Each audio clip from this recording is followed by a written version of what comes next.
Kasikin, isa pong maulan po na araw sa ating lahat, isang maulan na taon as forecasted po by Pag-asa na talagang ulanin po tayo sa bagong taon mga kasikin. So what's up? Happy New Year po! And of course, welcome na naman sa panibago nating vlog. Siyempre, panibago pong video patungkol po sa pag-alaga ng mga oriental na Samu, Asil at Basilan. Ako, sumasabay talaga itong ating mga game foul dito mga kasikin. No? So welcome back ulit po sa ating YouTube channel. And of course, you are still watching Chicken Namnaws TV.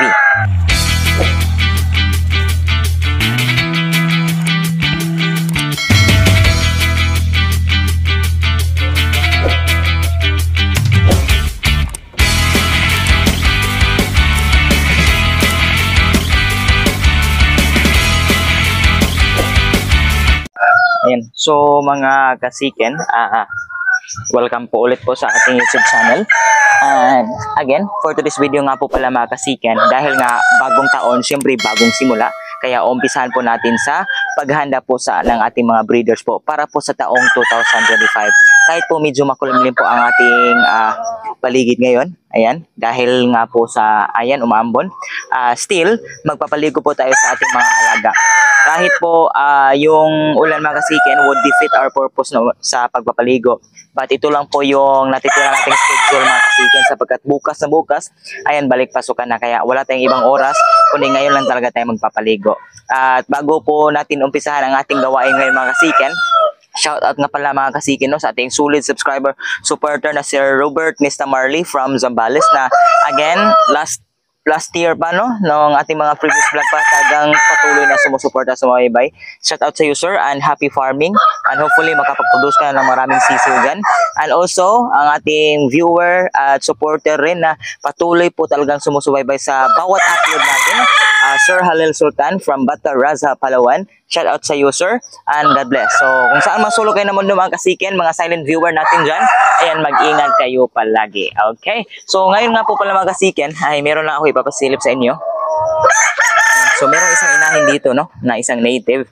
So ito nga po pala ay manok po ng aming kapitbahay, but dito po siya naglimlim sa amin, kaya sinubukan ko siyang lagyan po ng itlog ng Shamu. Fortunately, ayan, may napisa pong dalawa. So hindi masyadong malapitan sapagkat hindi siya gaanong maamo mga kasiken. So 2 days old na po yung mga Shamu na yan, mga dumpong malay yan mga kasiken. At kapag mag-week old na, ay kukunin na natin, Ayan. So thank you so much sa iyo, pumpkin na native, Okay. So pwede pala mga kasiken, na mamisa yung native. Of course, syempre pinalimliman natin. So ngayon ang gagawin natin mga kasiken, bago tayo magpapaligo as usual, ay talagang sinasabay po namin yung pagpurga po ng ating mga alaga. Kaya bago natin sila paliguan, atin muna silang purgahin. So ating condition ngayon mga kasiken para sa taong 2025, syempre ang ating mga dumpo malay. So nandito po si Kushina. So hindi ko po sila pinapakain mga kasiken, Nandito rin si Hanabi. Pwede natin itong ibalik kay Azuma Junior, And then ang ating game foul pulit, kasama rin po ang ating pong mga Nilsing Blues, Ayan. At syempre, hindi po magpapahuli po si Sonadi. So, si Sonadi mga kasiken, ay bibigyan na natin ng injectables ngayong hapon sapagkat on-molt siya, so hindi natin siya papaliguan, Ayan. So, talagang nabibighani ako dito kay Sonadi mga kasiken sapagkat para po siyang IG, Kasi nga, tingnan niyo po yung may bandang leeg niya. Ayan. So, makikita, parang karakteristik po talaga ng IG. So doon pumalay po yan. Ayan. And ito, isasali rin natin sa pagpaligo mga kasiken sapagkat tumigil na po sa pag-itlog itong si Khalifa. I don't know. Kaya papaliguan natin. Ihanda natin. So yung ibang itong ni Khalifa ay pinalimliman din natin kay Tientan. At dito, still wala pa rin silang itlog mga kasiken. But I was planning po na ilipat sila ng iba pong paglalagyan. So dito nga pala, nandiyan si Orion at saka si Timare. So papaliguan din natin. So ngayon, ay bibigyan na po natin sila ng pamurga.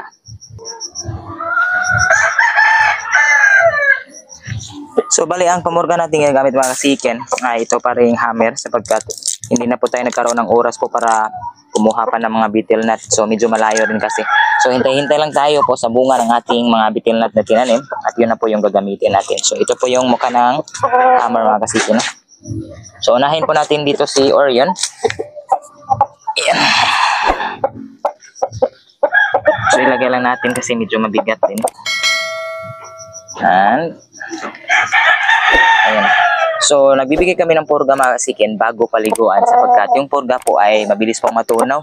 So, kapag basa, ay siyempre matutunaw dito sa ating kamay. Kaya, ayan, before po natin sila papaliguan, ay binibigyan na natin.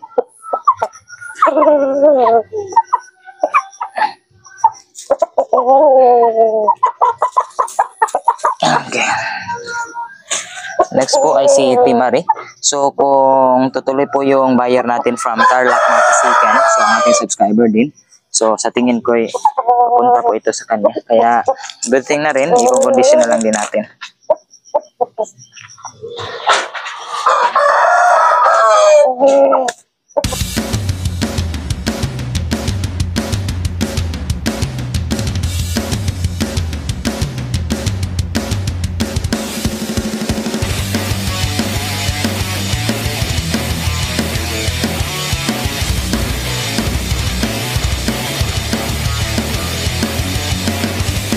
So, ayan mga kasikin, natapos na po nating purgahin po lahat po ng manok na papaliguan natin. So, ngayon, ihanda na po natin yun pong atin pong pampaligo po sa kanila. Kaya, samahan niyo po ako mga kasikin.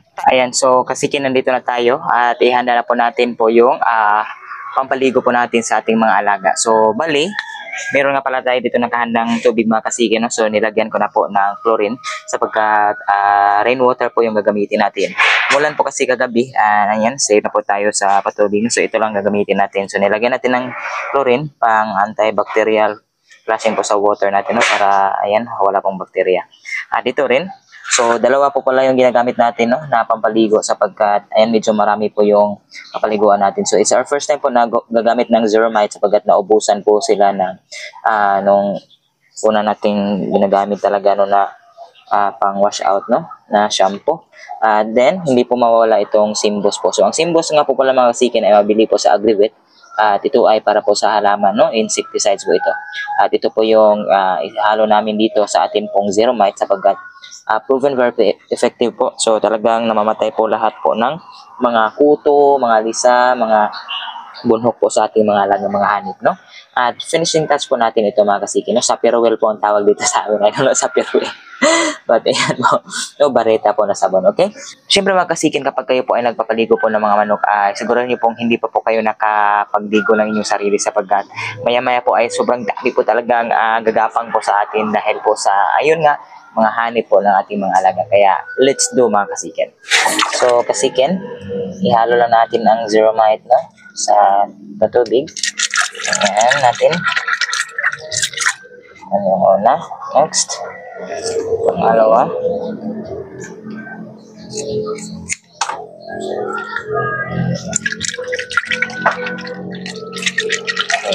So, wala pa tayong purgahin ngayon na mga bata natin na manok mga kasikin, no? Sapagkat yung po mga breeders yung siguraduhin natin, no?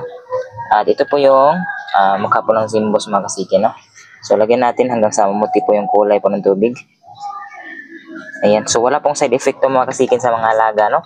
Kaya, talagang napaka-safe kami ito. So, halo lang. So, medyo may amoy po ito mga kasikin. Sapagkat, ayan na, insecticides. So, ready na po ang ating pampaligo. So, medyo malaki yung ginamit natin mga kasikin sapagkat yung ordinaryong balde ay talaga hindi po kakasya yung mga shamo natin. Kaya, sa tuwing magpapaligo na tayo, ito pong malaking drum po yung gagamitin natin. At syempre mga kasikin, maghahanda din tayo ng plain water dito pang hugas or panglinis po sa mga paa ng ating mga alaga sapagkat medyo madumi po yung kanila mga paa.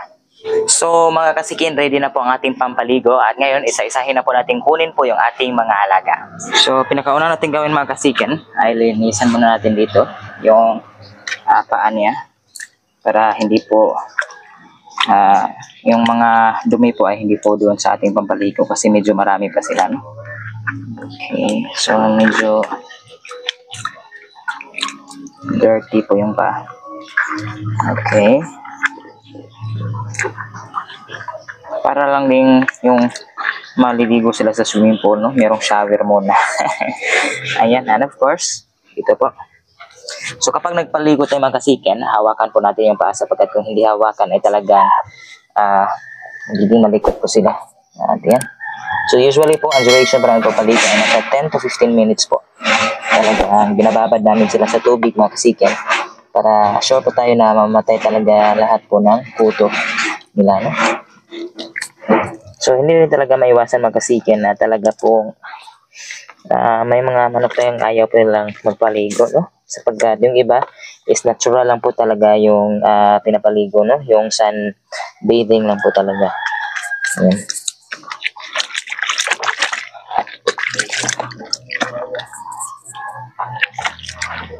So, mayang hapon mga kasiken, kapag matuyo na rin tong mga balahibo nila, ay siyempre, magbibigay na po tayo ng B-complex po sa ating mga alagang manok. Ayan. So, yung pakpak, siguraduhin natin, sa ilalim ng pakpak, ayan. Magkabila.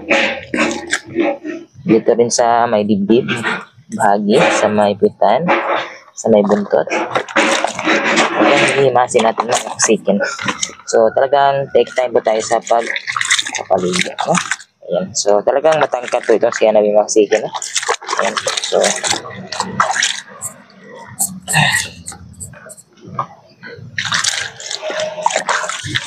and for our finishing touch mga kasiken, ito.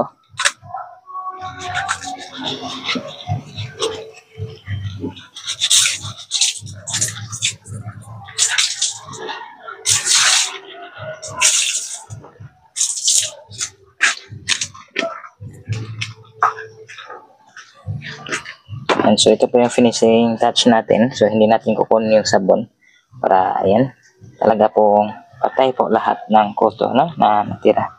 But simbos lang po mga kasiken, sapat na. But again, as usual, ito po yung ginagawa natin. Kaya ayan, tapos na po ang ating isang inahin, no, si Hanabi. So kuha pa tayo ng iba.